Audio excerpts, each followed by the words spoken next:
আসসালামু আলাইকুম। বর্ণমালা একাডেমিতে সবাইকে স্বাগতম। বর্ণমালা একাডেমির আমাদের আজকের আয়োজনে থাকছে বাংলা থেকে বিভিন্ন চাকরি পরীক্ষাতে আসা গুরুত্বপূর্ণ 40টি প্রশ্নের উত্তর। তো চলুন দেরি না করে আমরা আমাদের প্রশ্নে চলে যাই। বলা হোক শব্দের সমার্থক শব্দ কোনটি? বলা হোক শব্দের সমার্থক শব্দ হচ্ছে মেঘ। ডেডলক এর পরিভাষা। ডেডলক মানে হচ্ছে অচলাবস্থা।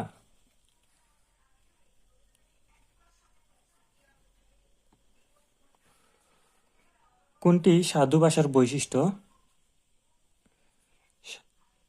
সাধু ভাষার বৈশিষ্ট্য নিচের চারটির মধ্যে হবে তৎসম শব্দের ব্যবহার কম নয়, অর্থাৎ সাধু ভাষায় তৎসম শব্দের ব্যবহার বেশি হয়ে থাকে। আদিম শব্দের বিপরীত শব্দ কোনটি? আদিম শব্দের বিপরীত শব্দ অন্তিম। নিচের কোন সন্ধি বিচ্ছেদটি সঠিক নয়? এখানে যথাযুগ এষ্ট যথেষ্ট, এটি কিন্তু সঠিক নয়। এখানে যতযুগ ইষ্ট হবে।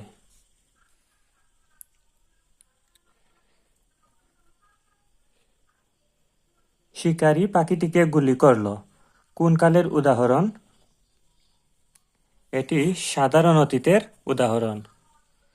ধ্বনিতত্ত্বভেদে নিম্নের কোন শব্দটি অন্যগুলো থেকে আলাদা? এখানে হাত অন্য তিনটি শব্দ থেকে আলাদা। উচ্চারণ স্থানের নামানুসারে ব্যঞ্জন ধ্বনিগুলোকে কয় ভাগে ভাগ করা যায়? 5 ভাগে ভাগ করা যায়। কোন বানানটি শুদ্ধ? এখানে ক্ষীণজীবী 4 নম্বর বানানটি শুদ্ধ। ক্ষীয় দীর্ঘইকার, মূর্ধন্য আর জীবীর দুইটাই দীর্ঘইকার হবে। নত্যবিধান অনুসারে ভুল বানান আছে। এখানে মূল্যায়ন এবং নিরূপণ এ দুটি ভুল বানান। দুলনা শব্দের সঠিক প্রকৃতি প্রত্যয় কোনটি? এখানে দুল যুগ অনা, এটি হবে প্রকৃত সঠিক প্রকৃতি অপত্যয়। ধাতু বা শব্দের শেষে প্রত্যয় যুক্ত করার উদ্দেশ্য কি? নতুন শব্দ গঠন। মুখচন্দ্র কোন সমাস? উপমিত কর্মদ্বারয়। যে ক্রমাগত রোদন করেছে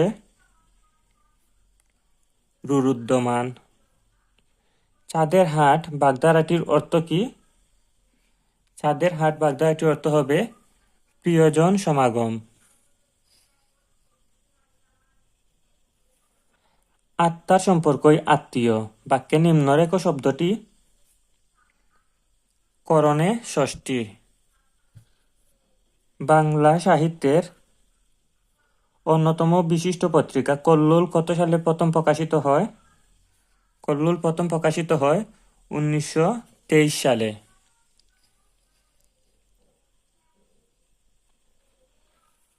গদ্যছন্দে রচিত রবীন্দ্রনাথ ঠাকুরের প্রথম কাব্যগ্রন্থ কোনটি? গদ্যছন্দে রচিত রবীন্দ্রনাথ ঠাকুরের প্রথম কাব্যগ্রন্থ পুনশ্চ।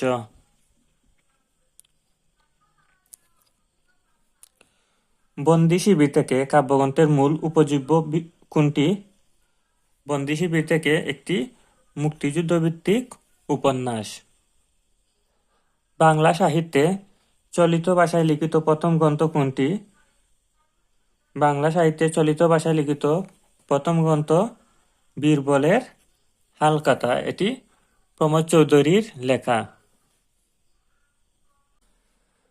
ফৌজদারি শব্দের বাংলা পরিভাষা। ফৌজদারি শব্দের বাংলা পরিভাষা হবে জালিয়াতি। নিচের কোন শব্দটির বানান অশুদ্ধ? এখানে নির্দোষী বানানটি অশুদ্ধ, বাকি 3টি বানানই কিন্তু শুদ্ধ।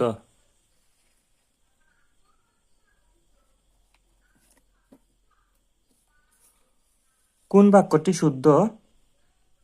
এখানে তারেক অত্যন্ত মেধাবী, এটি হবে শুদ্ধ বাক্য। আদিম শব্দের বিপরীত শব্দ কোনটি? আদিম শব্দের বিপরীত হবে অন্তিম।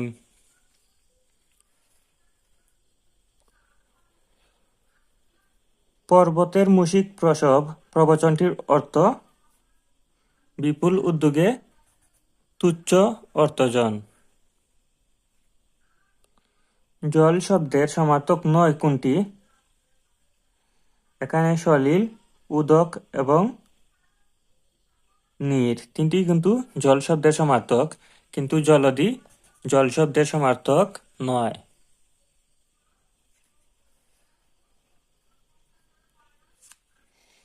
সমার্থক শব্দ ব্যবহার করলে বাক্যে সৌন্দর্য বৃদ্ধি পায়।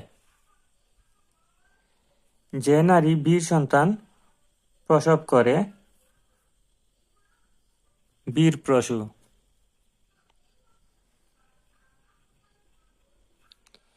কোনটি অঘোষ ধ্বনি? এখানে নিচে 4টি শব্দের মধ্যে ফ হবে অঘোষ ধ্বনি।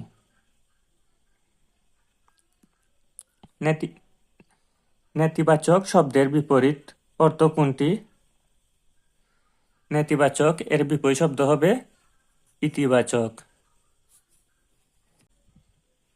শুদ্ধ বানান কোনটি? এখানে 4টি শব্দের মধ্যে ষান্মাসিক বানানটি শুদ্ধ। কোন শব্দকে বিশ্লেষণ করা যায় না? এখানে মৌলিক শব্দকে বিশ্লেষণ করা যায় না। বহুৎসব শব্দটি সন্ধি বিচ্ছেদ করলে পাই বহিযুগ উৎসব। নিম্নের কোন প্রবচনটি হতভাগ্য অর্থে ব্যবহৃত? এখানে 8 কপালে বাগধারাটি দ্বারা হতভাগ্য বোঝায়। জানবার ইচ্ছাকে এক কথায় কি বলে? জিজ্ঞাসা। পাগলে কিনা বলে ছাগলে কিনা খায়, কোন কারকের উদাহরণ? এটি হবে কর্তৃকারকে সপ্তমী বিভক্তি।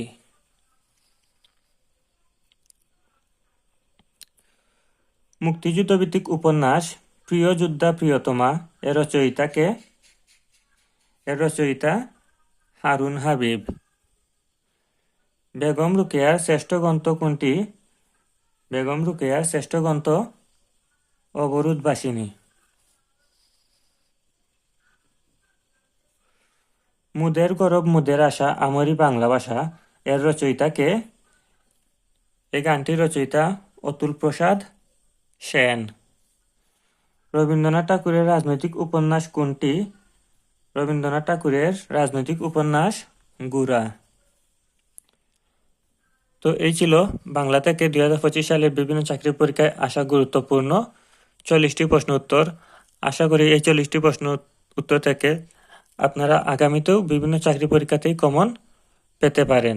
তো এই প্রশ্নগুলো আপনারা বারবার দেখে মুখস্থ করে নেবেন এবং চাকরি পরীক্ষার প্রস্তুতিতে এক ধাপ এগিয়ে থাকবেন। ভিডিও সম্পর্কে কোনো মতামত থাকলে অবশ্যই কমেন্ট করে জানাতে ভুলবেন না। আর ভিডিওটি ভালো লাগলে অবশ্যই লাইক কমেন্ট করবেন। আর আপনি যদি চ্যানেলটিতে নতুন হয়ে থাকেন তাহলে চ্যানেলটিতে গিয়ে আগের ভিডিওগুলো দেখে আসতে পারেন এবং ভালো লাগলে চ্যানেলটি অবশ্যই সাবস্ক্রাইব করে রাখবেন। তো সবার জন্য রইল শুভকামনা। আল্লাহ হাফিজ।